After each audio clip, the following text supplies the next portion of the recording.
Buenas noches, una nueva emisión de Grande del Sistema. Estamos de vacaciones, por lo tanto está la duda, ¿no? Si seguir o parar.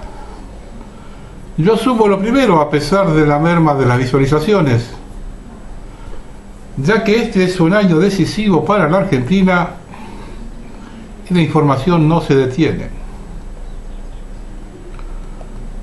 Una de las cosas que produce la grieta es que coloca a la inmensa mayoría de la sociedad en un plano de igualdad a la hora de opinar, ya que como todos escuchan solo los medios afines, tienen la misma ignorancia los chetos instruidos, incluso con título universitario, y los negros de mierda que cursaron hasta el tercer grado de la primaria. Es tan cerrado el odio que los chetos hasta tienen tonada. Cuando se les escucha hablar usan ese lenguaje canchero del que se la sabe toda. ¿Quieren oírlo? Para todos y todas, fui a cobrar el aguinaldo y bueno, me encuentro con la cola de la gente que va a cobrar el bono y vean de lo que me percato, ¿sí? La serie que me tira el cajero no solamente corresponde a la misma serie, sino que es consecutiva. ¿Qué significa esto? Y son billetes que no han sido circulados, o sea, no han tenido circulación. Entonces, ¿qué nos refiere esto? Que prendieron la maquinita, ¿sí? Prendieron la maquinita y así cualquiera puede llevar una economía adelante con lo que ello implica, ¿no? Las futuras complicaciones. Pero bueno, eso es lo que votaron todos los peronistas y kirchneristas, hijos de remil puta, ¿sí? Pues no tienen otro nombre. Hablaban que el otro gato, mirá la rata lo que hizo. Esto después lo pagamos los que trabajamos. En fin, chicos, nos estamos viendo. Como diría un amigo, besos en la cola. Al que me lo envió, le pregunté si tenía conocimiento que Macri emitió en noviembre pasado, es decir, el último mes de su gobierno, 110.000 millones de pesos, es decir, 1.835 millones de dólares, y que gran parte de eso se lo envió a Vidal para que cierre las cuentas en la provincia. Al momento de grabar este programa no recibí ninguna respuesta. Por otro lado, observamos los acuerdos que está tratando de hacer el gobierno actual con las mafias empresarias y sindicales, que son las responsables de la hecatombe argentina de las últimas décadas. Les digo dos hechos aislados que grafican el desquicio de nuestro país. El presidente de la Nación debe 500.000 pesos de expensas en un country. Un buen ejemplo para los propietarios que debemos sufrir a los morosos de nuestros consorcios.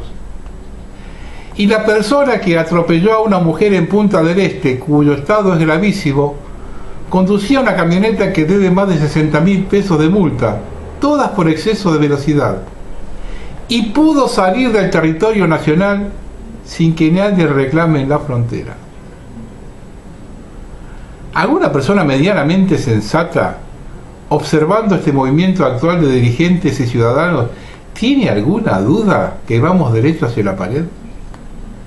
La ceguera colectiva en la defensa de sus propios intereses, que no son los de la nación en su conjunto, nos da la pauta que esa es la única salida.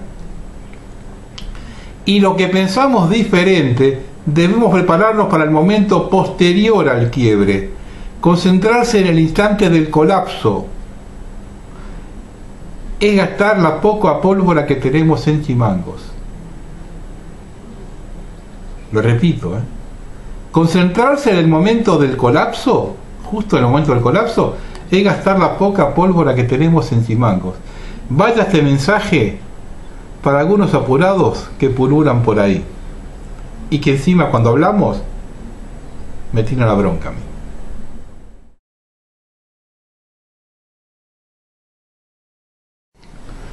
Cuando todos miraban hacia el sur con el tema mapuche, yo dije, miren hacia el norte.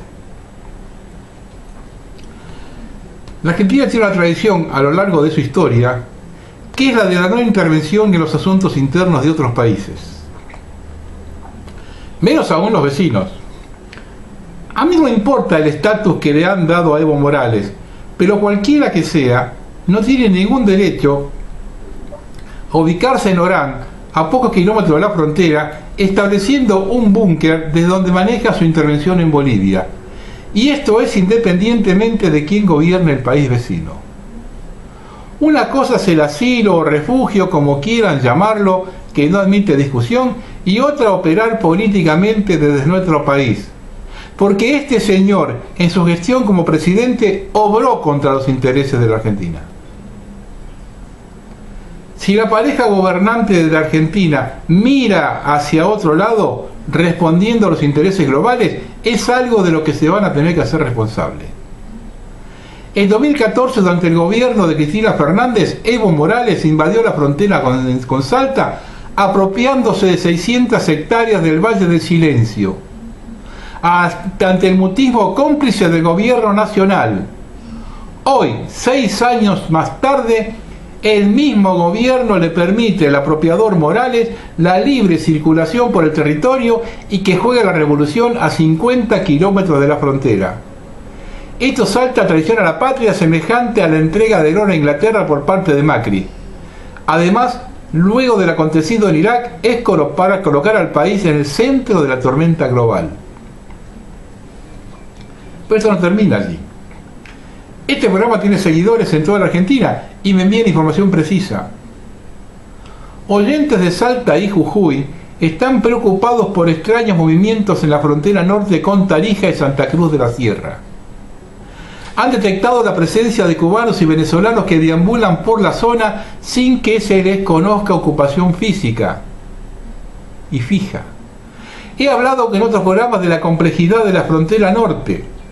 Esta rara actividad recién detectada se suma al contrabando y al tráfico de drogas, agravado por los conflictos muy mal manejados por el gobierno provincial de Salta, con las 8 etnias aborígenes de la zona que mantienen un conflicto con los colonos criollos.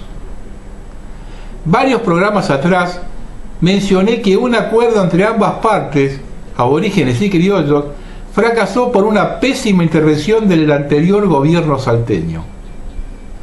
La fina línea entre la irresponsabilidad y la complicidad en la zona más caliente de la Argentina tiene el grosor de una hoja de afeitar. Hace tiempo que vengo alertando que el imperio quiere una guerra en Latinoamérica y permitir que Evo Morales opere desde Orán con un canciller que el menemismo trabajó para los intereses globales es una señal de las presiones que Estados Unidos, vía acuerdo con el Fondo Monetario, va mucho más allá de lo que nos dice la prensa oficial. Hoy más que nunca la prensa, tanto sea de derecha o de izquierda.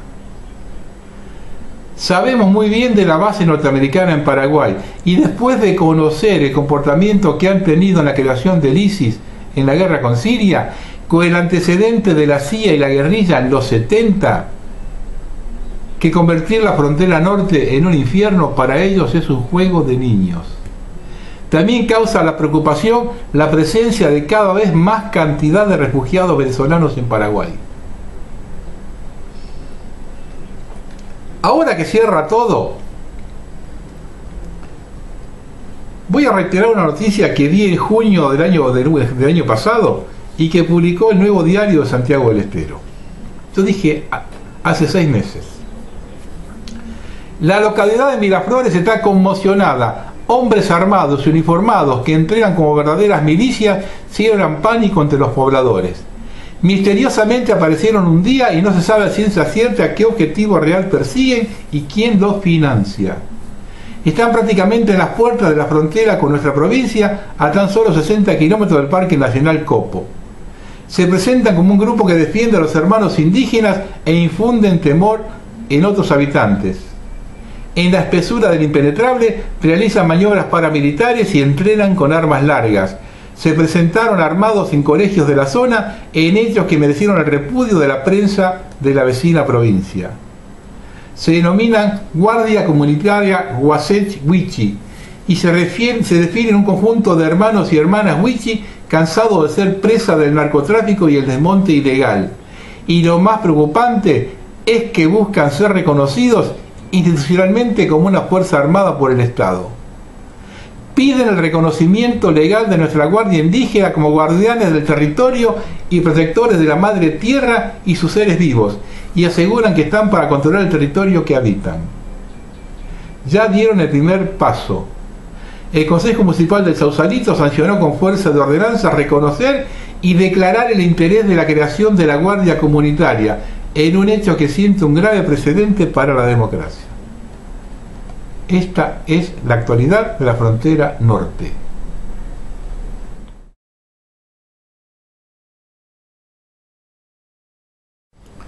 Ahora vamos a la frontera sur.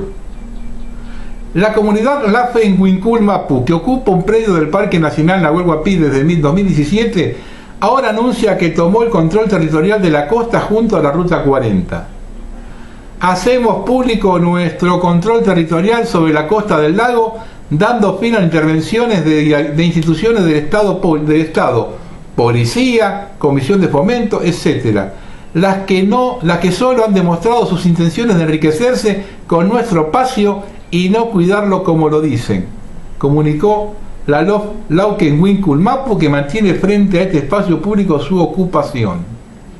En el predio, frente al área que ahora controla la LOF Mapuche, ocurrió el crimen de Rafael Nahuel, el joven mapuche que fue asesinado en este predio en el contexto del operativo de desalojo del Grupo Albatros de la prefectura.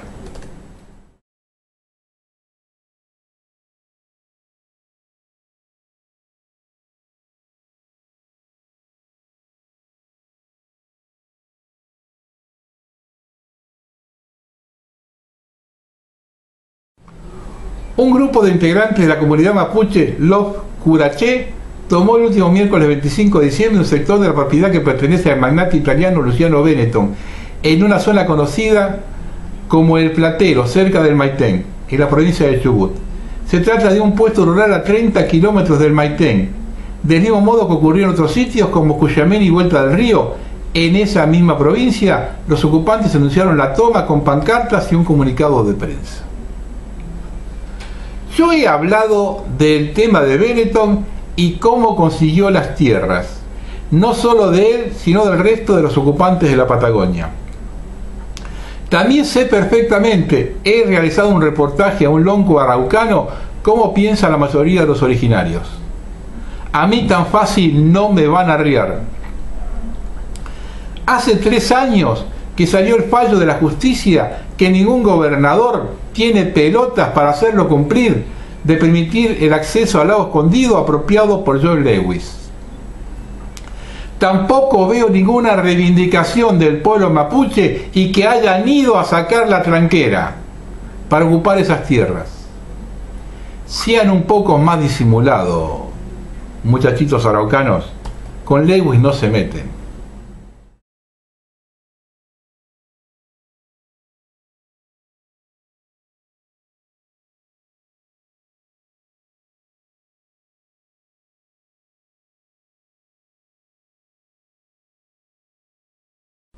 Hoy, con el diario del lunes y con cierta perspectiva de lo acontecido en Chile, comenzamos a tener más certeza que dudas. Hace un mes, más o menos, mencioné la trampa de la reforma constitucional de Chile. Nación Mapuche, Héctor Leitul, la CAM y la reforma constitucional. La lucha del pueblo-nación mapuche tiene otro camino. En conversación con Radio Universidad de Chile, el vocero de la coordinadora Arauco Malieco aseguró que aunque deben ir por caminos distintos, la liberación de nuestro país, nuestro pueblo, también pasa por la liberación del pueblo chileno. Esta semana se aprobó en la Cámara de Diputados el proyecto de ley que propone establecer un número de escaños reservado a un eventual órgano constituyente para que estos sean utilizados por representantes de los distintos pueblos originarios que habitan el territorio nacional. El proyecto fue aprobado por una abrumadora mayoría, siendo así despachado al Senado para su segundo trámite legislativo, en una jornada que muchos parlamentarios y parlamentarios calificaron de histórica para los pueblos originarios. Pero hay un sector disidente de la CAM el movimiento mapuche autonomista liderado por Héctor Yaitul. Y escuchen lo que dice este hombre. Los partidos hoy día tienen cooptados a dirigentes mapuches, lo que viene a blanquear para quien trabaja la CAM, ¿no? Pero además dice cosas como esta: la lucha del pueblo-nación mapuche hace ya un par de décadas es en contra del modelo neoliberal y más particularmente en contra del sistema capitalista. Creo que ya no quedan dudas quién está detrás de todo esto.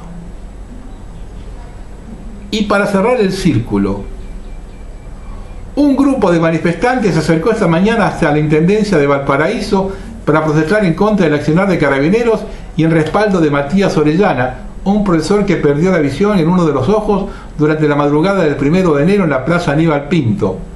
Según denunciaron sus familiares, el hecho ocurrió luego de que recibiera el impacto de una bomba lacrimógena en su cara. Luego fue trasladado de urgencia al Hospital Carlos Van Buren, en donde fue operado. Los manifestantes tiraron huevos, objetos contundentes, quitaron las vallas papales dispuestas en el lugar, pero además bajaron la bandera chilena del gobierno regional y la quemaron. ¿Necesitan más ejemplo hacia dónde nos llevan?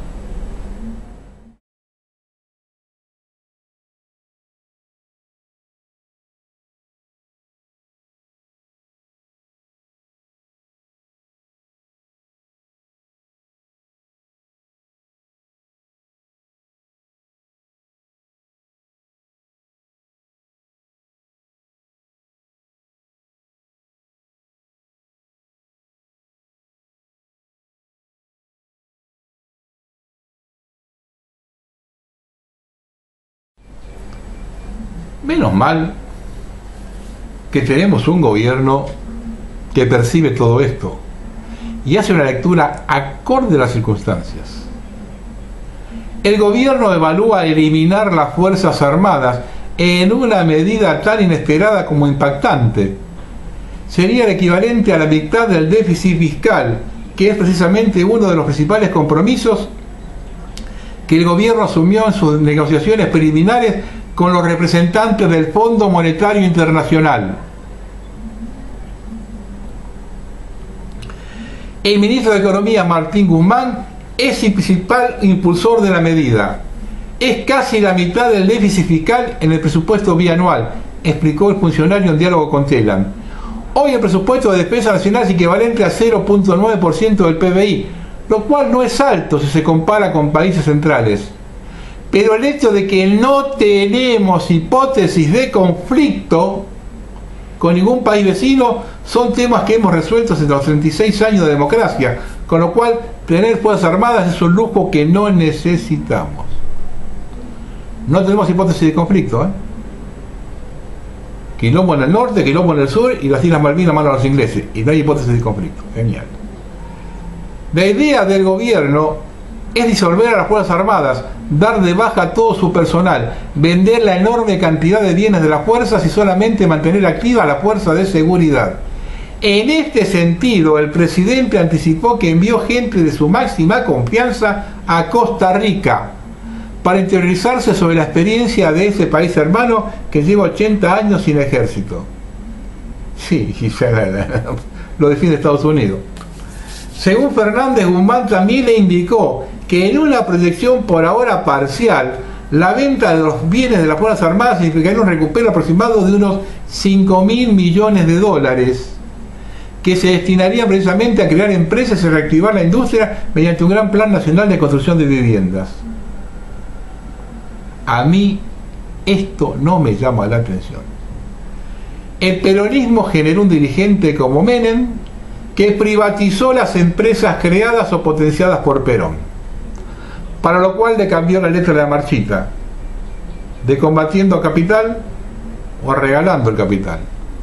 Por lo tanto, que otro gobierno que se autotitula peronista disuelva las Fuerzas Armadas cuando su líder era general y surgió de un golpe militar, es blanquear la hipocresía de 40 años.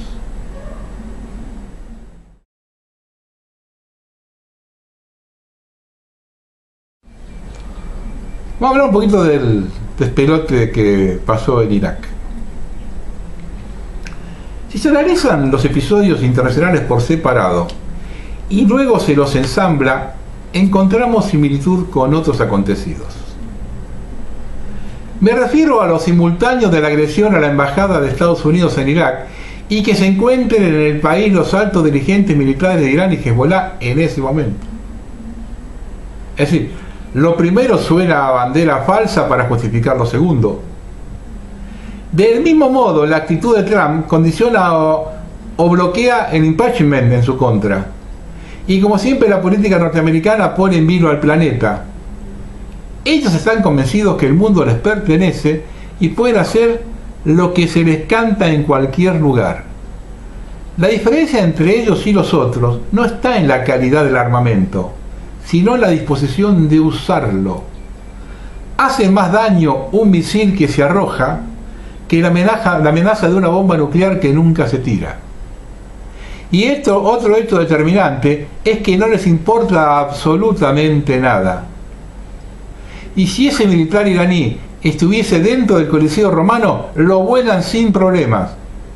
Pregúntenle a un italiano quién destruyó Sicilia, si la ocupación alemana o Patton avanzando, batiendo récord, volando todo. Ya lo dijo Cicerón, la fuerza es el derecho de las bestias. Y también me suena extraño que al mismo tiempo se difunda la serie sobre Nisman, donde ya se acusa directamente al grupo islámico de los 2 atentados en Buenos Aires, la embajada de la AMIA. Una afirmación que estaba terminada hace tiempo se la difunde justo ahora. Es evidente el llamado de atención al gobierno argentino. Si no consideran a Hezbollah grupo terrorista, asuman las consecuencias. Y si lo consideran, lo mismo, pero del otro lado. Típico de la democracia inglesa, colocarnos entre la espada y la pared. Y esta dirigencia, que sin ideas ni plan estratégico, sitúa al país al borde del volcán. Ante esto es evidente que Donald Trump vuelve a ubicar a Estados Unidos en el centro de la escena, a recuperar espacio perdido en Medio Oriente y complicar el abastecimiento del gas y petróleo a Europa, que ahora va a depender más que nunca de Rusia. ¿Será por ese favor indirecto que Putin hizo silencio de radio, arrastrando a China con su tibia respuesta? ¿O el nuevo pacto de Yalta comienza a tomar cuerpo? Interrogantes que van apareciendo, ¿no? Si fue tan fácil sacar al iraní del medio, ¿por qué no lo hizo con Maduro o Castro en su momento? Llevado esto a nuestra política doméstica, coloca en serios aprietos al gobierno, cuya ministra de Seguridad no considera a Hezbollah un grupo terrorista. No se cortan las relaciones con Nicolás Maduro y se permite el activismo de Evo Morales en nuestro territorio. Lo dije en el programa apenas asumió Alberto Fernández. Si quiere refinanciar la deuda externa, necesita el apoyo de Trump, y este le envió un mensaje donde tiene que ubicarse. Lo pone entre la espada y la pared. De un lado la sumisión a Estados Unidos y del otro lado la rebelión en la granja. Y de paso, cañazo. La serie sobre Nisman vuelve a profundizar la grieta. Y en el medio de esta situación, Alberto lo único que atina es colocar todo debajo de la alfombra, patear los problemas para adelante y tener un discurso antiimperialista dentro del sistema. Y en algún momento hay que sacar la basura y los plazos llegan. Tampoco se puede cacarear por la tribuna todos los días. No se pueden pactar con las dificultades. O las vences o te vencen. Y para vencerlas se deben tener 2 cosas: un verdadero plan integral sobre la Argentina y coraje para llevarlo adelante. Y acá no se tiene ni una ni la otra.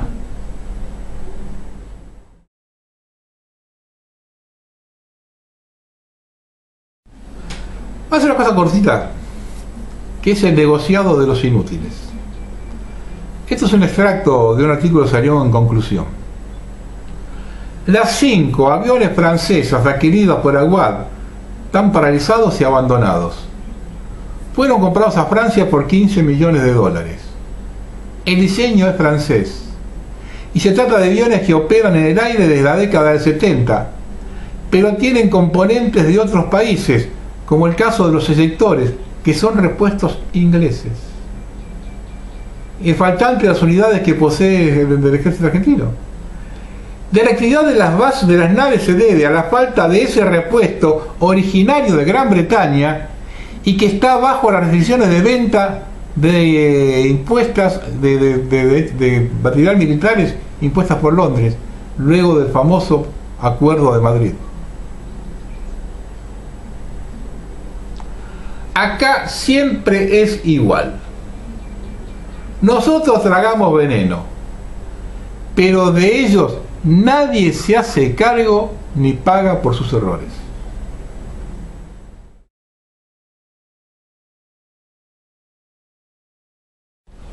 Esto se ha publicado en ¿Qué pasa Salta? La batalla se traslada a Salta. Las modificaciones en las leyes mineras que apuntaban a preservar el medio ambiente dispararon al repudio oficial. Por esto Mendoza y Chubut fueron la sede de enormes movilizaciones. Salta no cuenta con una legislación que priorice el cuidado del agua y el medio ambiente, por lo que las licencias de explotación de proyectos existentes son justo lo que las provincias de la región de Cuyo rechazaron. Dos proyectos mineros apelan a la explotación del oro. Una de estas es llamada Lindero, proyecto que le pertenece a Mansies Minera, mientras que la empresa que gerencia el proyecto es la canadiense Fortune Silver Mines. Lindero cuenta ya con una concesión exuberante de agua y podría bombear 67 millones de metros cúbicos anuales. La minera ya fue autorizada a utilizar 7.700 litros por hora durante todo el día, es decir, las 24 horas. Fortune Silver Mines no tiene el mejor historial de las empresas que han visitado Salta. La multinacional guarda en su recuerdo un derrame en México. La capacidad de retención de su dique de contingencia fue sobrepasado, según explicaron, ocurrió por una lluvia excesiva contaminando las aguas del río Coyote. Unos 1.500 metros cúbicos de agua que transportaba sedimentos y otros residuos alcanzó el cercano arroyo, causando el desastre. El otro proyecto que espera entrar en la etapa productiva durante el 2020 es Taca Taca. First Quantum Minerals es la empresa con sede en Canadá que controla a Corriente Argentina Sociedad Anónima sobre Taca Taca en Tolar Grande. Con menos avances que Lindero, pero también entre los proyectos más avanzados de nuestra provincia. Sus antecedentes tampoco son la excepción. A principios de este año la canadiense fue cuestionada en la mina Kansashi, Zambia, por el terrible impacto ambiental que producía. Un estudio encontró que las comunidades de la zona sufrieron graves problemas alimentarios y han reducido sus niveles de ingreso, ya que la contaminación del suelo y el agua causada por la descarga ha degradado sus tierras de cultivo. Asimismo, el informe apuntó a la explotación de oro y cobre como de altísimo riesgo. Por otra parte, en una etapa prematura vamos a señalar la presencia de Barrick Gold, también en Salta. El nombre Barrick Exploraciones Argentinas Sociedad Anónima cuenta con un permiso de cateo otorgado por la Secretaría de Minería durante gestiones anteriores.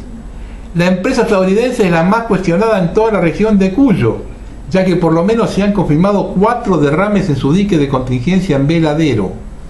Hasta el momento no se estableció cuál fue la totalidad del daño provocado por Barrick, pero la solución, bueno, es la hora de Salta, ¿eh? Ahora toca a ustedes, salteños. Ahí está la hora de los salteños, esta, ¿eh?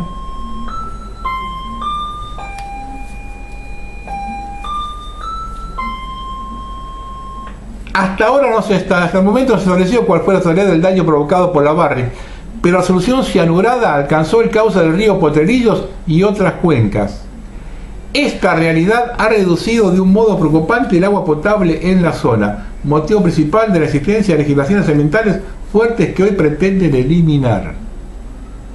La respuesta de la gente fue contundente. masivas movilizaciones y un rechazo generalizado en defensa del agua y de la vida.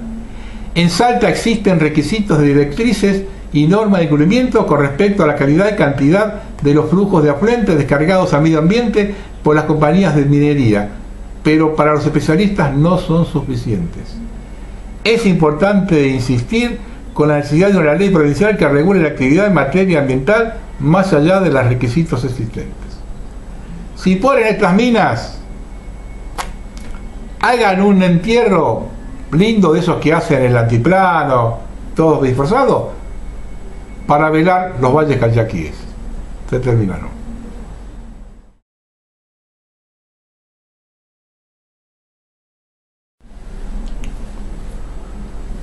Un artículo de Christian Sanz, Horacio Verbitsky, el ministro sin cartera de Alberto y Cristina. Desde antes que Alberto Fernández asumiera la presidencia de la Nación, los medios de comunicación se abocaron a desmenuzar el currículum de sus ministros y secretarias. En algunos casos debe decirse que se trató de verdaderos prontuarios.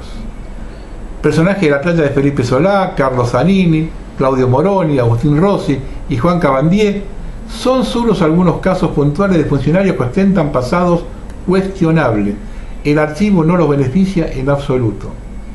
Sin embargo, hay uno en particular del que nadie habla. Es un ministro sin cartera del gabinete neo-kirchnerista. Un hombre que no tiene cargo, pero sí mucho poder. Horacio Verbitsky.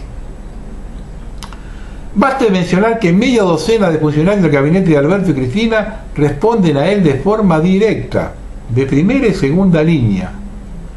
Las dos principales son Sabina Frederick y Elizabeth Gómez Alcorta, sendas ministras de Seguridad y Mujer, respectivamente. Ambas reportan al CELS que comanda Verbitsky, entidad de claro perfil garantista abolicionista. Se trata de aquella doctrina para la cual es más importante el victimario que la víctima.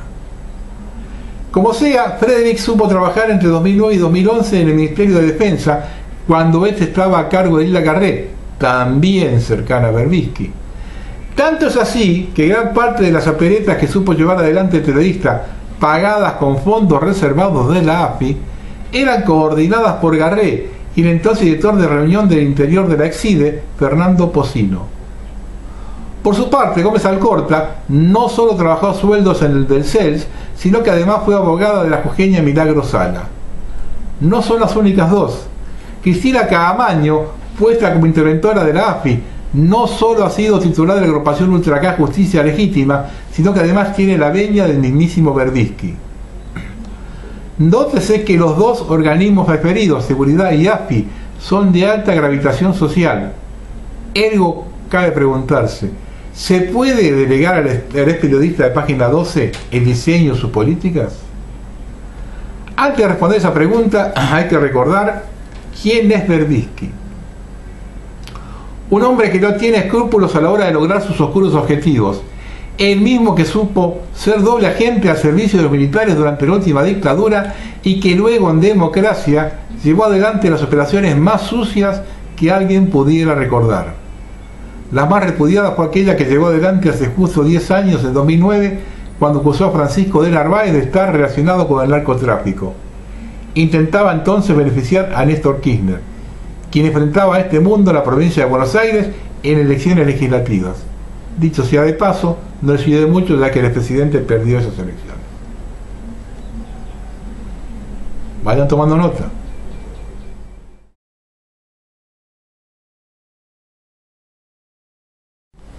Y relacionado con esto, un artículo de Ariel Sancheta, El regreso de los viejos tiempos. Vuelve a la AFI el camporista que manejó contrainteligencia y se instruyó en Rusia y Cuba. Cuando Cristina Fernández refundó la CIP por la AFI con la salida de Antonio Schiuso a principios del año 2015, Esteban Orestes Carelia ocupó el cargo de director general de la poderosa base La 85 de contrainteligencia que se encontraba en la calle Estados Unidos al 2000. El camporista también supo ser agente de la agencia estatal Telam, desde donde se impulsaban operaciones mediáticas a opositores políticos. En ese marco fue desplazado de su puesto en enero de 2015. tras difundir información del vuelo de avión que tomó Damián Patcher hacia Israel. El periodista y algo más, que informó en las redes sociales que algo había pasado en la casa de Alberto Nisman el 18 de enero de ese año, horas antes de que se diera el hallazgo de su muerte. Acuérdense, Patcher lo dijo como a las 10 de la mañana, ¿no? Todavía no dieron control, ni estaba en vida contra el cadáver. Tomó el avión y se rajó. El paso en falso de Karelia puso aquello de que Patcher venía sosteniendo que el kirchnerismo seguía de cerca sus pasos.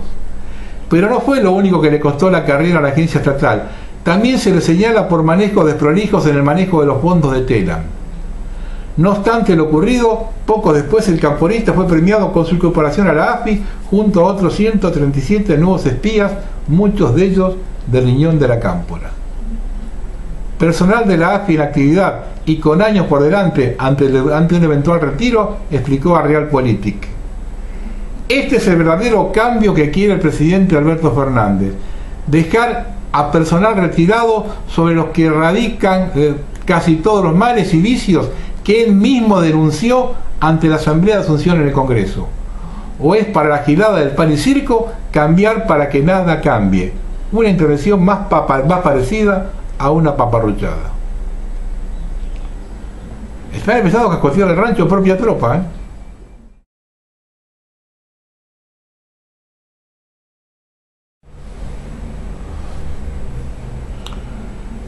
La causa inicial de la progresiva transferencia de riquezas de la economía real a la economía financiera y rentista internacional fue impulsada por Martínez Dios, entre las cuales se habilitaba el libre tránsito de capitales golondrinas, la desaparición de la Banca Nacional de Desarrollo, el dumping privilegiado mercantil y el IVA aplicado al consumo, que privó de sus ahorros a toda la población trabajadora que con él podía adquirir o construir sus viviendas y en parte financiarla a un bajo costo en la Banca Nacional de Desarrollo.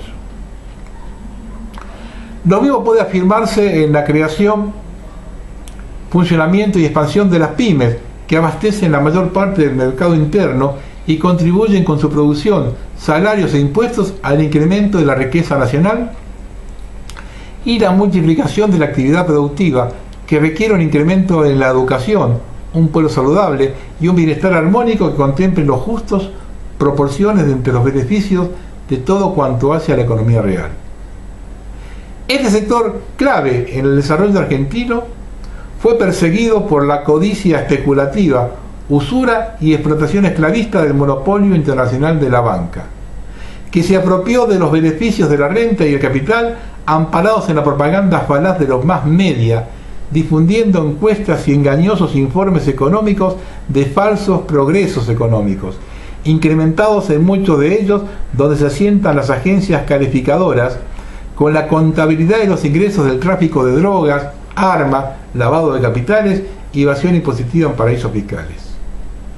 Y como si esto fuera poco, ocultan el quebranto financiero con bonos basura impagables, que con sucesivas emisiones incrementan el tamaño de la burbuja, que al estar falto de representar riquezas tangibles o reales, constituye la estafa más grande a toda la humanidad, razón por la cual pretenden el dominio de todas las naciones para que no nos coloquen en el patíbulo a pagar por sus crímenes. Esto mismo sucede en pequeño en nuestra nación, y comienza con la falacia más mediática de que no podemos exigir el origen y la legalidad de la deuda que nos reclaman, cuando cualquier ciudadano para reclamar una deuda debe exponer la documentación lícita que avala su pretensión, aun cuando este requisito por la injusticia haga que se lo postergue o no se lo paguen nunca, siendo el ciudadano soberano la más alta jerarquía democrática de la cual surge todo sistema con la Constitución que fija obligaciones y derechos y considera ilícitos o nulas de nulidad absoluta todas aquellas leyes que contradicen su letra y espíritu. Por supuesto, y en principio no hay que creer en ladrones disfrazados de Reyes Magos, muy convincentes, que mientras nos distraemos con los regalos, nos desvalijen la casa o preparen el desalojo a cambio de nada. Seguramente algunos incautos creerán que tienen garantizados los derechos a una educación libre y gratuita, una asistencia en salud y todos los beneficios sociales conquistados. Pero hay indicios que el Fondo Monetario requiere para dedicarnos al pago de la deuda, la reducción de esos fondos. Y para convencer con lógica en un incremento programado de la recesión de la economía real, llevar y justificar a la Procuración del Tesoro habilitar el endeudamiento de todo aquello que pueda posibilitar un desarrollo productivo, soberano e independiente. La metodología es simple por su alto nivel de impunidad. No es casual reducir los conocimientos elementales y profundos educativos incorporando temas superfluos y conflictivos basados en el lavado de cerebro obligatorio, bajo el apercibimiento de severas sanciones a quienes se opongan. Lo mismo ocurre con el sistema de salud, que se dedica a lo superfluo, beneficiando a las farmacéuticas internacionales con 50 vacunas, cuando lo razonable es concentrar el esfuerzo en enfermedades endémicas de nuestra región y operar rápidamente en focos importados. Lo mismo incumbe a la pretensión falsa del aborto gratuito o las operaciones de cambio de sexo, y a la vez considerarlos discapacitados con privilegios que no tiene cualquier ciudadano para conseguir trabajo. Sin embargo, se los declara hábiles para determinar su género o no elegir ninguno, lo cual causa el limbo deseado de que la justicia se basa en la mente de cada uno, desapareciendo el Estado de Derecho, y los que tienen que asegurarlo, mientras no los toquen a ellos, contemplan con indiferencia cómplice. El objetivo, como queda claro, es desaparecer la educación pública, la salud pública por insolvencia provocada, y ofrecerla como un bien de lujo solo accesible a quien pueda pagarla, o con créditos a pagar que lo conviertan en esclavo de por vida, como sucede en Estados Unidos, donde en la primera atención te monitorean el bolsillo en lugar del pulso, porque si no tienen con qué pagar, ya lo consideran muerto, y en licitación de órganos o insumos para farmacología y reparación estética. La falacia de la desaparición del trabajo humano se cae por su propia lógica mercantilista internacional. No son rentables las superproducciones que no puedan colocarse en los mercados de consumo si allí no tienen con qué pagarlo. Y mantener robótica con producción disminuida incrementa los costos hasta la insolvencia por amortización y mantenimiento, que hacen el costo mayor, y la falta de versatilidad que propicia únicamente la producción humana con su talento, creatividad y capacidad de compra, de sus justos salarios y la capacidad de organización de las pymes. Esto es en el fondo lo que el sistema global pretende para la Argentina. Con este gobierno, con el que tuvo y con el que van a proponer que se haga cargo cuando todo se caiga.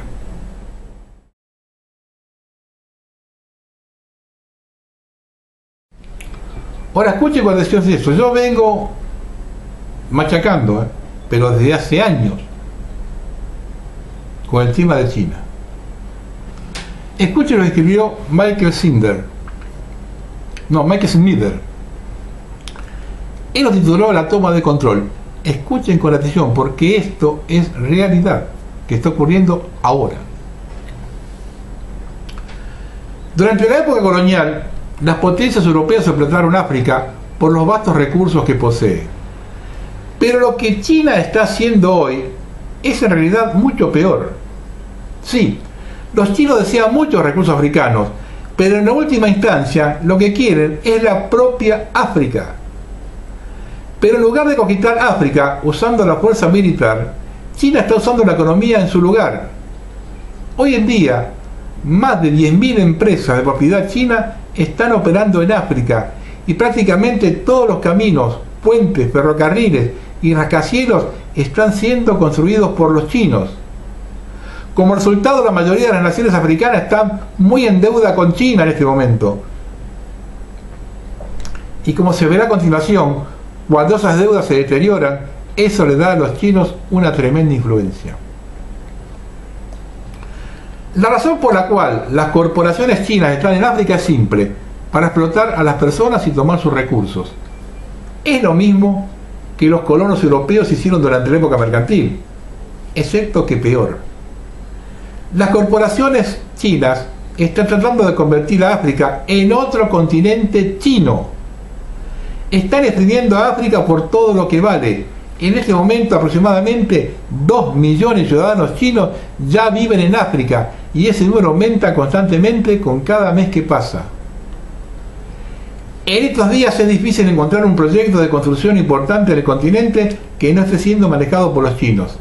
Y esto les ha permitido dejar su huella en algunas de las ciudades africanas más grandes. Por ejemplo, solo mira lo que está sucediendo en Nairobi, en Kenia. En las afueras un pequeño letrero apunta Beijing Road, donde un nuevo desarrollo de viviendas llamado Great Wall Apartments se parece a las torres de concreto que encontrarás en una ciudad china. En toda África los desarrolladores chinos están construyendo carreteras, sistemas de trenes ligeros, edificios de apartamentos y ciudades enteras. La mayoría de las ciudades que China está construyendo se conocen como zonas económicas especiales. Son esencialmente enormes ciudades chinas autosuficientes que se han dejado caer en algunas de las partes más estratégicas de África. Por ejemplo, uno de los más grandes se ha construido junto al lado de Lagos, en Nigeria. Allí los desarrolladores chinos han construido una zona económica especial amurallada, básicamente una ciudad separada, con reglas separadas diseñadas para atraer inversores, basada en un modelo que han utilizado dentro de China durante los últimos 30 años. Después de que Shenzhen se convirtiera en una zona económica especial en la década del 80, pasó de ser una pequeña ciudad de 20.000 habitantes, según algunos cálculos, a 15 millones en la actualidad. En esas zonas económicas especiales se encontrará fábricas chinas que cuentan con gerentes chinos, que supervisan a los trabajadores chinos, que utilizan equipos chinos para fabricar sus productos. Y el tamaño de algunos de estos proyectos es absolutamente asombroso. Solo echa un vistazo a lo que se ha planeado para un área a lo largo de la costa de Tanzania. Bajamoyo. Si el proyecto continúa según lo planeado, se transformará en el puerto más grande de África. Esto parece cada vez más probable después de años de retraso. El gobierno de Tanzania dice que se encuentra en las etapas finales de las conversaciones con la estatal china Merchants Holding International. La laguna será dragada para permitir el acceso a los vastos buques de carga que harán cola a muchos kilómetros hacia el mar. En cuanto a la zona económica especial, el plan maestro original muestra fábricas en un área industrial cercada y bloques de apartamentos para acomodar a la población futura estimada de 75.000. Incluso se habla de un aeropuerto internacional. Muchos de los aldeanos ya han aceptado una indemnización por la pérdida de sus hogares. Por supuesto, el desarrollo chino definitivamente no se limita a estas zonas económicas especiales. En Etiopía, la ciudad capital de toda la nación se está convirtiendo literalmente en conocida como la ciudad que construyó China. Los automóviles atraviesan la ciudad por las suaves carreteras chinas. Las grúas chinas elevan el horizonte, la máquina de coser zumba en las fábricas chinas, en los parques industriales de propiedad china. Los turistas llegan al aeropuerto modernizado y los pasajeros viajan en modernos trenes chinos para ir a trabajar. En pocas palabras, Addis Abeba se está convirtiendo en la ciudad que construyó China. ¿Pero a qué costo diplomático y económico? Mientras duerme el mundo occidental, los chinos literalmente se están apoderando de todo un continente. Y a medida que cada vez dominan el paisaje económico, que están trayendo su cultura con ellos. La influencia china también va más allá de la infraestructura física. Ahora es posible recoger una copia del China Daily, el periódico estatal china, en algunas ciudades africanas. Y ver CCTV, el canal de noticias estatal de China. Algunas ciudades tienen escuelas de idioma chino y algunos estudiantes africanos reciben becas para estudiar en China. Los apologistas de China podrán señalar que todo este desarrollo ha sacado a millones de africanos de la pobreza. Eso es verdad. Pero todo este desarrollo también conlleva un precio muy alto.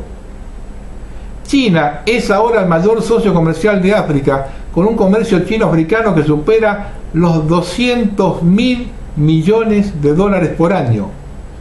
Más de 10.000 empresas chinas están operando actualmente en todo el continente africano y el valor de los negocios chinos Allí desde 2005 asciende a más de 2 billones, una inversión de 300.000 millones actualmente sobre la mesa. África también ha eclipsado a Asia como mercado más grande para los contratos de construcción en el extranjero de China. Para mantener este impulso, Beijing anunció recientemente un fondo de desarrollo de infraestructura de Belt and Road África de 1.000 millones y en 2018 un enorme paquete de ayuda africana de 60.000 millones. Así que espere que África continúe balanceándose hacia el este a medida que los lazos económicos con China se vuelven más numerosos y robustos. No hace falta decir que los chinos no están haciendo todo esto por la bondad de sus corazones. Los gobiernos africanos están endeudando mucho para poder pagar toda esta infraestructura y varios de ellos ahora están sobre sus cabezas.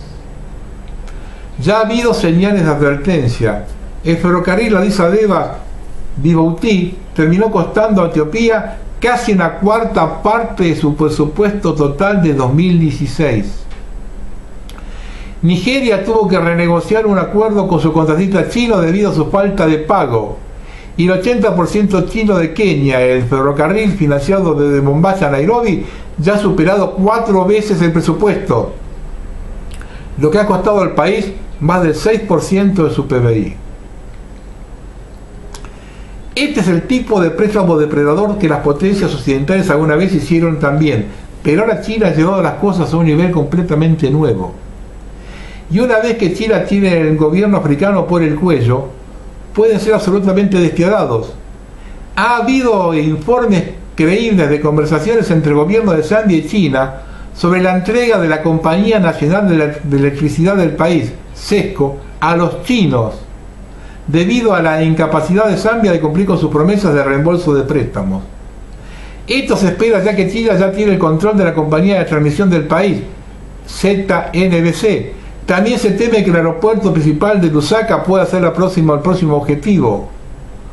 Obviamente Zambia está en problemas y para otros beneficiarios africanos de préstamos chinos deben prepararse para la misma posibilidad en caso que no puedan pagar a China. Básicamente Zambia está en proceso de ser totalmente propiedad de China. Y eso va a suceder en un país tras otro hasta que alguien lo detenga. Pero ¿quién los va a detener? Después de todo, Estados Unidos tiene una deuda de $1 billón con los chinos en este momento. Cuando se trata de política exterior, China está jugando ajedrez mientras la mayoría de las potencias occidentales están jugando las damas. Literalmente están corriendo círculos a nuestro alrededor y estamos tan desorientados que ni siquiera entendemos lo que está sucediendo. Hago toda esta nota porque este gobierno apunta a que China nos va a salvar. Sindicalistas argentinos en alerta por los acuerdos con China, debido a las malas condiciones laborales que impone el régimen. Tanto en 2015 como en 2016, gran parte del sindicalismo argentino mostró los dientes contra los contratos que los gobiernos de Cristina Kirchner primero y Mauricio Macri después firmaron con China.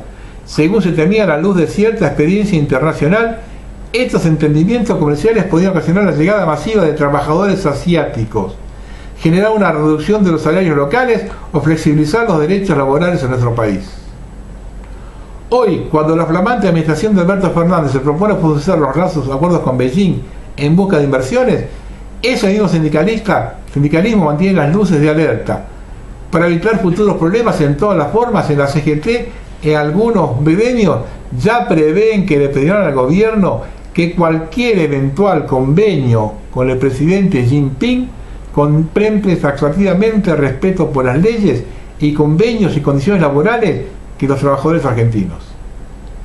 Los dirigentes dicen que las inversiones vienen con el desembarco adicional de problemas que existen en el régimen, como la poca preocupación por el cuidado del medio ambiente y la casi nula protección de los derechos laborales, con sobreexplotación horaria, salarios bajos, casos de trabajo esclavo, persecución de huelguistas e importación de mano de obra barata. Y acá tenemos una muestra. En una base que ya construyeron en Neuquén, no entra nadie. Nadie que no tenga los ojos rasgados entra ahí adentro. Nadie. Ni Fernández entra ahí adentro. Para terminar esto, esto de los chinos, esta semana las noticias fueron las cachetadas del Papa a una filigresa china en el Vaticano. Veamos lo que sucedió realmente.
De no mencionarlo.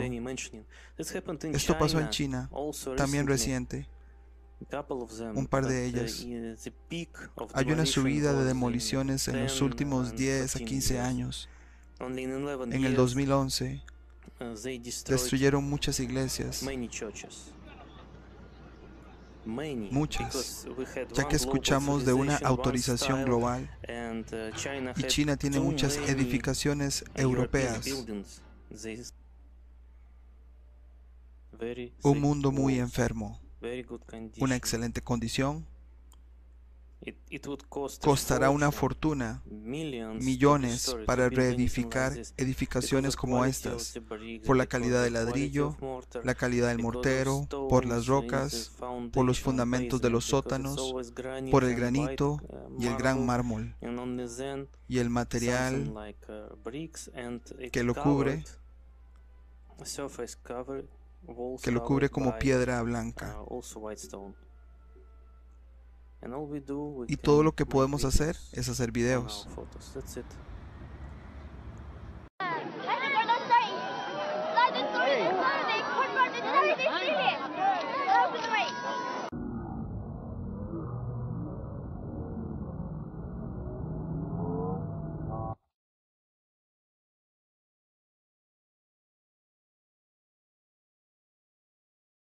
El Vaticano ha reconocido que la mujer que arremetió contra el Papa el jueves pasado fue la misma persona que trató de saltar una barricada para llegar al Papa en la Navidad del año pasado.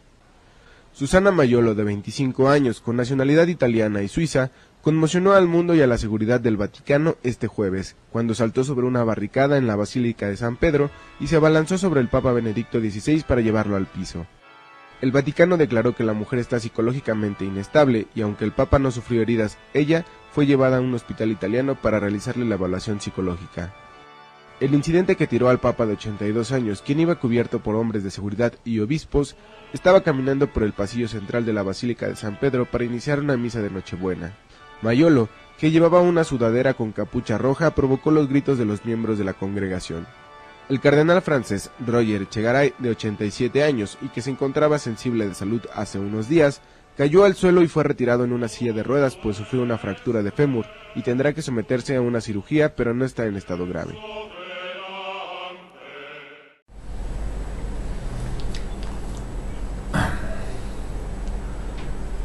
A raíz de la nota del programa anterior acerca de las retenciones del agro,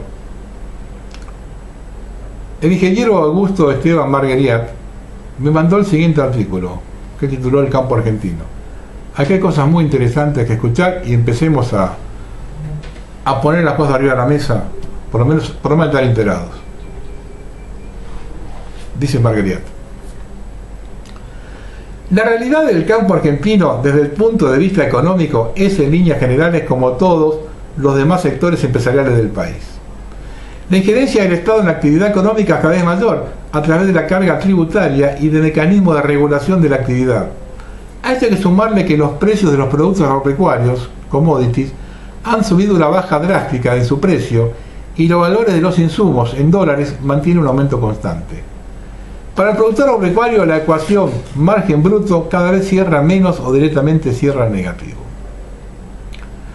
La carga tributaria no solo es altísima, sino que es regresiva y totalmente desvirtuada. La forma más equitativa para la redistribución de la riqueza es a través del impuesto a las ganancias, el que más gana más paga, y no con impuestos a las ventas como son los derechos de exportación y retenciones.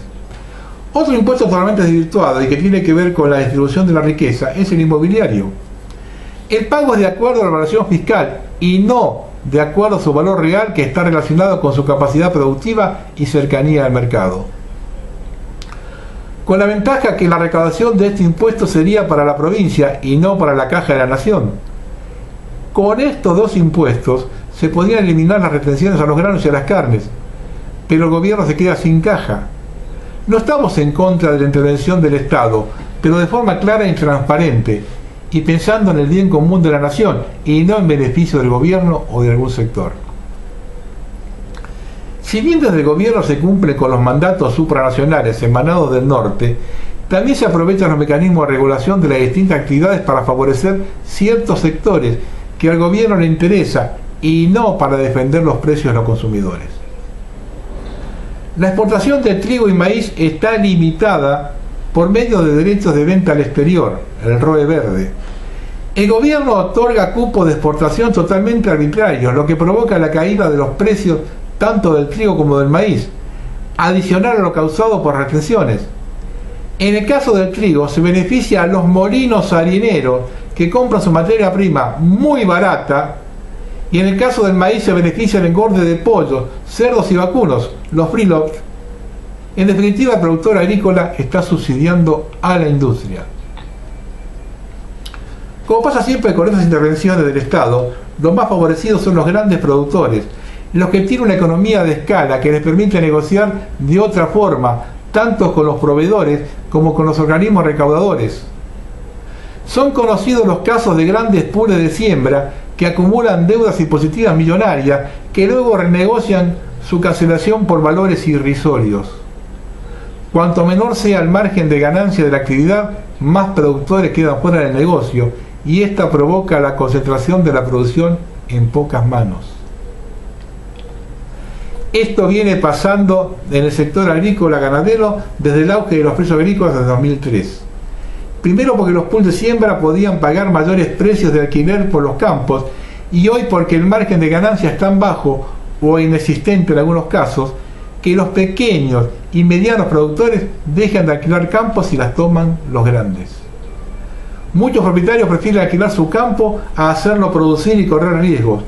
Uno de los efectos más notorios de los pools de siembra es que al concentrar grandes superficies productivas tienen una gran necesidad de insumos de todo tipo, pero que no se compran en el lugar, pueblos del interior, sino que se concentran las compras en Buenos Aires, en detrimento de la vida económica de los pueblos y del interior en general. Otro perjudicado, pero de vieja data, es el sector tambero. Primero se provoca una concentración de las usinas lácteas que terminó en un oligosomio, pocos compradores. El productor recibe un bajo precio por la leche producida y el consumidor paga un altísimo precio por el producto terminado. La diferencia queda en manos de la industria. Está claro que desde el exterior se busca destruir la República Argentina, entre otras formas, destruyendo al productor agropecuario arraigado a la tierra, pasando a los habitantes del interior a depender laboralmente de las grandes empresas. Pero en esta evolución de la crisis agropecuaria, el productor tiene mucha responsabilidad. Como ha pasado en toda la sociedad argentina, la mayoría de la gente se ha dejado ganar por el egoísmo, que es la base del liberalismo, y en ese egoísmo el productor ha buscado la maximización de su ganancia sin reparar las consecuencias para su vecino ni para el sector. Fue lamentable ver cómo todo el campo argentino se fue convirtiendo en soja. Se eliminaban superficies zamberas o ganaderas para sembrar sojas. Fueron muy pocos los que respetaron mínimamente las rotaciones agrícolas. Se recibían en niñez vacas o vaquillones para faena con un estado de gestación avanzado. El consumo de agroquímicos fue en aumento, al igual que la contaminación ambiental. La sustentabilidad del ecosistema está seriamente amenazado, al igual que las productores regionales. En el único momento que se puso un freno a esto fue en el 2008, y fueron los productores que estaban tan mal que ya no tenían prácticamente nada que perder. Los que tenían algo que perder les costó adherirse, y los medianos y grandes estaban haciendo cuentas para aprovechar la situación por la falta de oferta de productos agropecuarios. Lo único que lo detuvo fue la gente movilizada en las rutas ejerciendo control. Lamentablemente no existe cohesión entre las entidades gremiales rurales y mucho menos entre los productores, que les permite un reclamo unificado pensando en el bien común del sector. El reclamo justo en 2008 se escurrió como el agua ante las manos de en cuanto a las figuras más sobresalientes entraron en el perverso juego electoralista de la partidocracia argentina. Actualmente el gobierno intenta apartar la situación con dádivas a los pequeños y medianos productores supeditados a la liquidación de divisas por parte de los exportadores, mediante unos mecanismos de subsidios segmentados de muy difícil aplicación y de peor control. Solución esta que seguramente va a terminar como todas las anteriores del actual gobierno. Este embrollo político-económico del sector en el que estamos metidos no lo soluciona el actual gobierno ni la oposición por las buenas.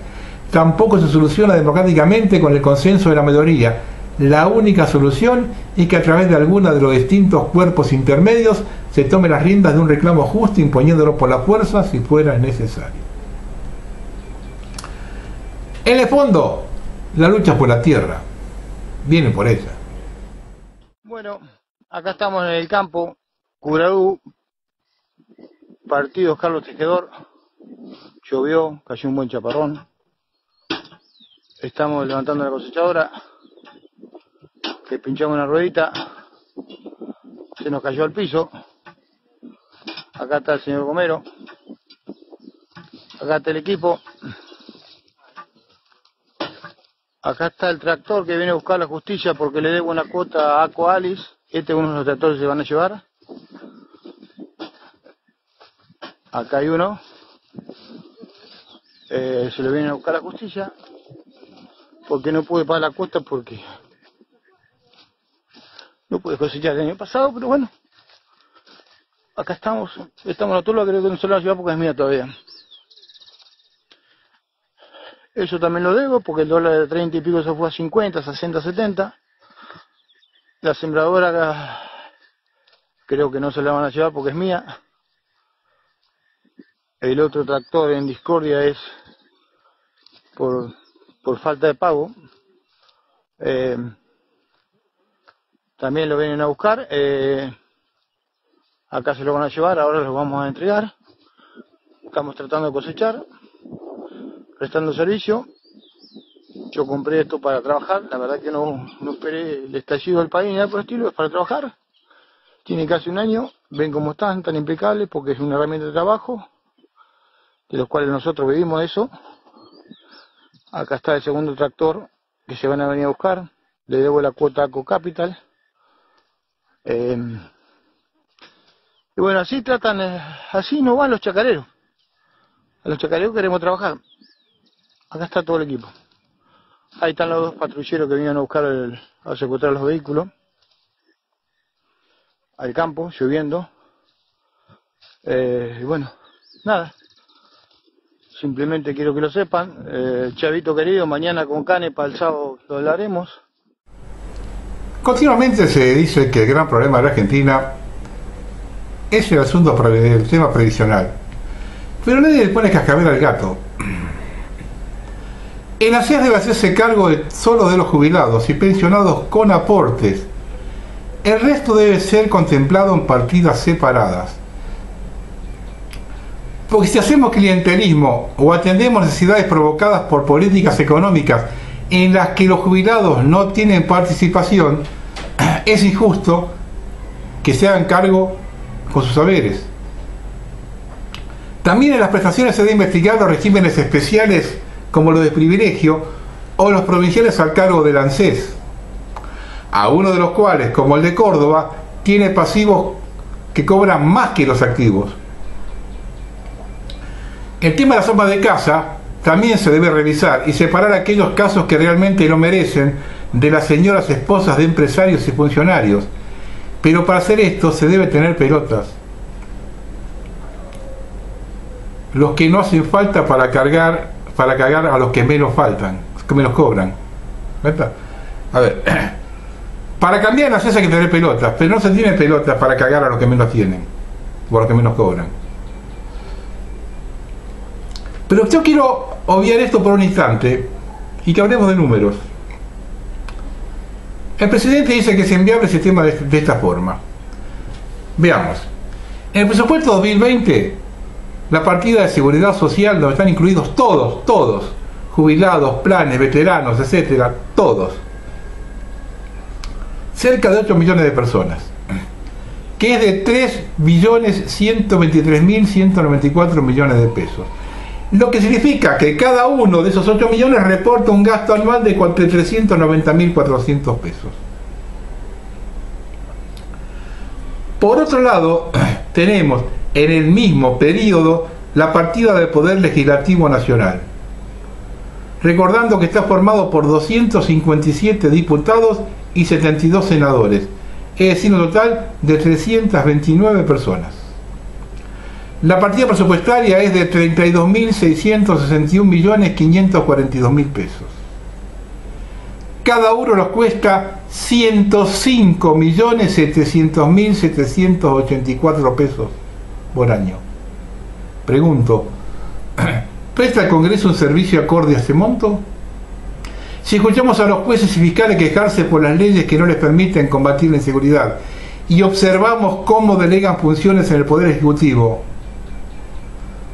podemos determinar que es un lujo que nos damos para que la gente crea que se vive en democracia, así como el ministro Guzmán considera que las Fuerzas Armadas son un lujo que no podemos darnos. Yo también le digo, ministro, un Congreso en este estado es un lujo que no podemos darnos.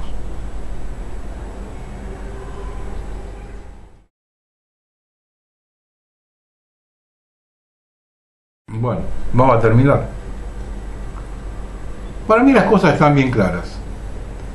Ingeniería social, gobierno mundial y combate a la iglesia. Masonería versus iglesia, siempre se llega ahí. No importa el camino tomado, en el final, luego de quitar toda la hojarasca, queda eso. Masonería versus iglesia. Estos yanquis son un fenómeno de inteligencia. Infiltran al marxismo violento para provocar la reacción de las fuerzas nacionalistas. En el interín los países se consumen en luchas estériles. Luego, cuando las Fuerzas Armadas del orden se pasan de la raya, las aíslan, logran su caída y el ciclo comienza de nuevo. es la historia de nuestro país. El gran ejemplo, Alfonsín, los juicios a las juntas, la reforma constitucional, luego Menem y así siguiendo. En el medio, en el pase, nos quedamos sin Fuerzas Armadas. El sistema sabe hacer las cosas. A un presidente recién llegado, luego de una catástrofe se le tiene tolerancia. Entonces entroniza a uno que lo único que hace es acomodar las cosas conforme lo determina el mismo sistema. Para el ente global, la estrategia es gatopardismo al palo. Está todo armado para que le reviente a otro. Ellos siempre caen parados y la culpa la tienen los que ellos llaman populismo. Los 3 periodos neoliberales de los últimos 40 años fueron así. Toda la política económica de endeudamiento, fuga de capitales, destrucción de la industria nacional bajo la batuta Martínez Dios, le reventó a Alfonsín. La era Cavallo, con la convertibilidad, la entrega de las empresas públicas y el desguace del país, le reventó a De la Rúa. Ahora, todo lo desaguisado de Macri, que están bien frescos, le revienta a Fernández. Tropezamos 3 veces con la misma piedra y seguimos comprando. Hoy, observando lo acontecido en Irak, con el silencio cómplice de Rusia y China, nos damos cuenta que Irán está sola. Esto no significa avalar a los persas, sino percatarse de cómo se presentan las cosas. La historia dice que los imperios siempre cayeron. La Roma poderosa e invencible se pudrió por dentro. Hoy Estados Unidos es Sodoma. Yo no cuento con los medios para decidir, proponer o establecer absolutamente nada. Solo interpreto la realidad, la cotejo con la historia y saco mis conclusiones. Los últimos 12 años fueron definitorios del futuro de Argentina. ¿Esto termina en una emancipación sangrienta o nos convertimos todos en esclavos? Buenas noches.